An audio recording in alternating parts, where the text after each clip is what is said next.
সবাই সুস্থ আছো, ভালো আছো। আজকে ভাবলাম তোমাদের সাথে আমার একটা ইভিনিং রুটিন শেয়ার করি। তো বিকেলবেলা আমি ইভিনিং ওয়াকে বেরিয়েছিলাম, তারপরে ফেরার পথে ভিডিওটা স্টার্ট করেছি। এখন অলরেডি রাস্তায় আছি, দেখতেই পাচ্ছ। তো ফেরার সময় কিছু কাজ মনে পড়লো। তখন অলরেডি আমার যতটা স্টেপ করার ছিল কমপ্লিট হয়ে গেছে। সেই জন্য একটু ফুল কিনে নিয়ে আর একটা মেডিসিন মানে একটা আই ড্রপ কিনে নিয়ে বাড়ি ফিরলাম। পরের দিন বৃহস্পতিবারও ছিল।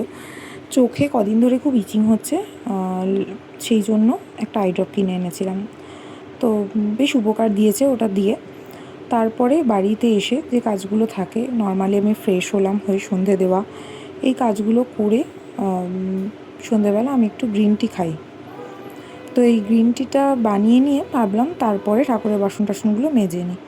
তো চেঞ্জ করে ওই জন্য গ্রিন টিটা বসিয়ে দিলাম সন্ধে দেওয়ার পরে। তারপরে ঠাকুরের বাসনগুলো মেজে নিয়ে গ্রিন টিটা নিয়ে একটু রিল্যাক্সেশন টাইম আমার 5-10 মিনিট। ওই টাইমটাতে আমি কোনো কিছু লেখার থাকলে বা কোনো কিছু যদি আমার সর্টেড করা থাকে আর কি, লিস্ট বানানো থাকে বাড়ির, সেইগুলোকে করে নিই। সেগুলো হতে হতে গ্রিন টিটা খাই।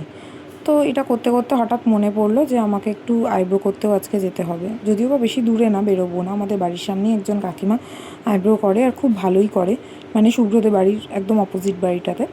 তো ওনার কাছ থেকেই এখন আমি করি, তাতে আমাকে দূরেও যেতে হয় না। তো ওই জন্য গ্রিন টি খাওয়ার পরে ভাবলাম তাহলে আমি সন্ধ্যেবেলা তো একটা ডিম সিদ্ধ খাই, সেটাকে খেয়ে, আর একটা আমও ছিল, খিদেও পাচ্ছিল, তো সেই আমটাকে পুজো দিয়েছিলাম সকালে ঠাকুরকে, সেটা খেয়ে আইব্রো করতে চলে গেলাম।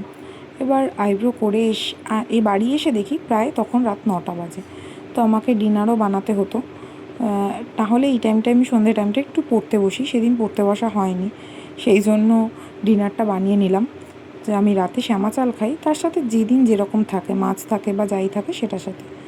তো সেই জন্য এটা বসিয়ে দিয়ে মনে পড়লো যে সকালে সমস্ত কিছু ঘর ঝাড়া পোছা করেছিলাম, তো বিছানা চাদরটাকে চেঞ্জ করতে হতো, তো সেটাও তখন করে নিলাম। এই ছিল আমার ইভিনিং রুটিন। তোমাদের কেমন লাগলো কমেন্ট করে জানিও। দেখা হচ্ছে পরের ভিডিওতে। বাই।